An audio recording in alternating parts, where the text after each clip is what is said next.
Inverter లేకపోయినా, generator లేకపోయినా fan ఇంకా తిరగబోతుంది.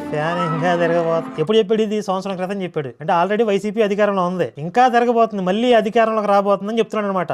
ఇన్వర్టర్ లేకపోయినా, జనరేటర్ లేకపోయినా మరలా 6 సంవత్సరాలు తిరుగుతూనే ఉంటది.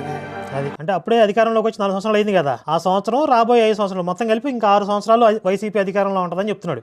పెట్రోల్ లేకపోయినా, డీజిల్ లేకపోయినా కారు ప్రయాణం చేస్తూనే ఉంటది. షెడ్కి వెళ్ళిపోయింది పాపం కారు. 2 పోయినాయి, అటర్ బ్లాక్ పోయినాయి. మీకు తెలుసు, మీరు మంచి జ్ఞానవంతులు, బ్రహ్మాండమైన జ్ఞానవంతులు మేము. పొయ్యాలా, కోటర్ కలపాలా, ఐస్ వేయాలా, దేవుని ఆత్మచేత బయలుపరచబడుతున్న మాటలు. సక్ అల్దారియన్ మలాషియాల. అది కొత్త బ్రాండ్ పేరు ఉంటుంది. ఒరే జగనన్న ప్రభుత్వం పోయింది, కొత్త బ్రాండ్లు దొరకవేగా. ఏ వ్యతిరేకతలు లేచినా ఏవి ఏం చేయలేదు. ఏం చేయలేదు. ఫ్యాన్ తిరుగుతూనే ఉంటుంది, తిరుగుతూనే ఉంటుంది. తిరుగుతూనే ఉంటుంది, తిరుగుతూనే ఉంటుంది. తిరుగుతూనే ఉంటుంది.